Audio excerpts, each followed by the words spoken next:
조국이라는 이름이 뉴스 자막에 오르면 이상하게도 사실보다 감정이 먼저 고개를 든다. 찬반의 논리가 아니라 이미 정렬된 표정들이 먼저 떠오른다. 누군가는 분노로 미간을 찌푸리고 누군가는 안쓰러움에 고개를 떨군다. 팩트의 영역을 넘어선 지 오래다. 그 이름은 이미 우리 사회의 가장 예민한 신경줄을 건드리는 방아쇠가 되었다. 조국. 그 이름은 한때 교수였고 학자였으며 법을 말하던 사람이었다. 강단 위에서 그가 쏟아낸 정교한 문장과 날카로운 논리는 하나의 단단한 구조였다. 그는 법의 맹점을 짚어내고 정의의 당위성을 설파했다. 사람들은 그 구조 안에서 일종의 지적 안도감과 신뢰를 느꼈다. 하지만 어느 순간부터 그의 이름은 더 이상 설명의 대상이 아니다. 각자의 위치를 확인하는 입장의 신호가 되었다. 사람들은 이제 묻지 않는다. 사실이 무엇인지, 맥락이 어떠한지 따위는 중요하지 않다. 이미 결정된 진영의 자리에 서서 보고 싶은 단면만을 바라볼 뿐이다. 그의 출발점은 분명했다. 서울대 교수이자 법학자로서 제도 안에서 논리를 구축하던 사람. 그의 언어는 언제나 원칙이라는 단어를 중심으로 회전했다. 정의는 추상적인 개념이 아니라 실제하는 구조여야 한다는 믿음, 그 지적인 확신이 그를 공론의 중심으로 밀어올렸다. 그리고 그는 권력의 문턱에 닿았다. 문제는 그 다음이다. 권력은 사람을 바꾸지 않는다. 사람 안에 이미 숨겨져 있던 것을 거대하게 확대할 뿐이다. 그가 법무부 장관 후보자로 지명되던 순간 그는 더 이상 서재 안의 학자가 아니었다. 국가 권력의 중심부로 걸어들어간 투사였으며 동시에 날선대 중에 검증대 위에 세워진 피사체였다. 그때부터 모든 것이 뒤집혔다. 그가 평생 다뤄온 정의라는 칼날은 이제 그 자신과 가족을 향해 겨눠졌다. 가족 문제, 입시 논란, 사모펀드 의혹. 사건 하나하나가 사실 여부를 떠나 거대한 서사로 엮였다. 위선인가 아니면 희생양인가. 대중은 단 두 개의 선택지 앞에 서게 되었고 그 사이의 넓은 회색지대는 먼지처럼 사라졌다. 여기서 중요한 것은 사건의 실체적 진실이 아니다. 사건을 해석하는 방식이다. 인지과학적으로 볼 때 인간은 이미 결론을 내린 뒤에야 그에 맞는 근거를 수집한다. 이른바 확증 편향이다. 지지자들은 그의 모든 행보에서 개혁을 위한 고난을 읽어내고 비판하는 이들은 같은 장면에서 기득권의 위선을 발견한다. 사실은 하나인데 우리가 사는 현실은 두 갈래로 찢어졌다. 이 시점부터 그는 인간이 아니라 상징이다. 한 집단은 그를 통해 자신들의 정의가 옳음을 확인받고 다른 집단은 그를 통해 상대 진영의 추악함을 공격한다. 그는 이제 중심이 아니라 경계선이다. 그 위태로운 경계 위에서 우리 사회의 고질적인 균열이 낱낱이 드러난다.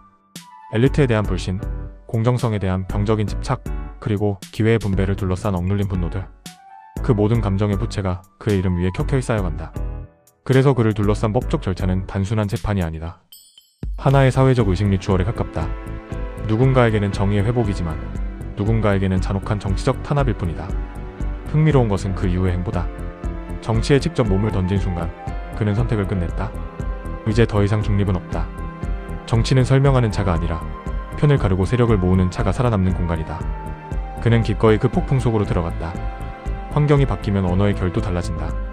과거의 그가 논리를 통해 상대를 설득하려 했다면 지금의 그는 지지층의 심장을 뛰게 하는 결집의 언어를 구사한다. 정치는 정교함보다 속도를, 균형보다 명확한 척대를 요구하기 때문이다. 그 속에서 언어는 점점 단순해진다. 복잡한 맥락은 거세되고 선명한 구호만 남는다. 개혁, 검찰 독재, 정치 탄압. 이 단어들은 이제 진실을 설명하기 위함이 아니라 흩어진 군중을 한 방향으로 정렬시키기 위한 장치다. 여기에는 뇌의 보상 기전인 도파민이 개입한다. 집단의 열광적인 지지를 받는 순간 뇌는 강력한 보상을 경험한다. 연호되는 이름, 반복되는 박수, 확신의 찬 시선들. 이것은 강의실의 조용한 공기와는 전혀 다른 자극이다. 한번 경험하면 돌이키기 어려운 정치인이라는 운명이 늪이다. 국내에서 이어진 긴 법적 공방과 정치적 고립의 시간은 그를 더욱 단단한 울타리 안으로 밀어넣었다.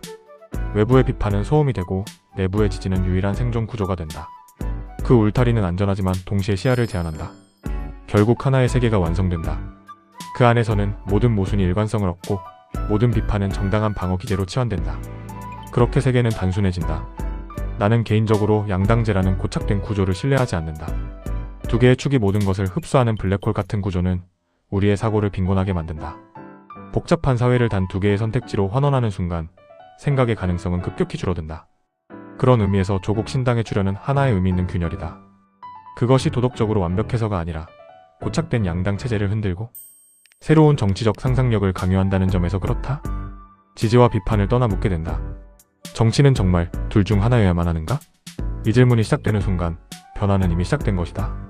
물론 이 시도가 또 다른 진영 논리의 반복이 될 위험도 있다. 새로운 당이 결국 또 하나의 우리 편을 만드는 데 그친다면 그것은 확장이 아니라 반복일 뿐이다. 그래서 중요한 것은 형태가 아니라 방향이다.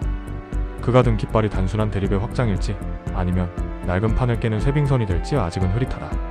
밤늦게 모든 소음이 사라진 뒤 그는 과연 어떤 생각을 할까? 처음 법을 공부하며 정의를 꿈꾸던 청년. 조국과 지금 투쟁의 최전선에 선 정치인 조국은 같은 선 위에 있을까? 사람은 어느 날 갑자기 달라지지 않는다. 아주 작은 선택들이 쌓여 보이지 않는 선을 넘고 뒤돌아보았을 때 비로소 자신이 다른 사람이 되었음을 깨달을 뿐이다. 그 선은 보이지 않는다. 오직 시간만이 그 선의 위치를 증명한다. 그의 행보는 단순한 뉴스가 아니다. 우리 시대를 향한 무거운 질문이다. 지식은 권력 앞에서 얼마나 버틸 수 있는가?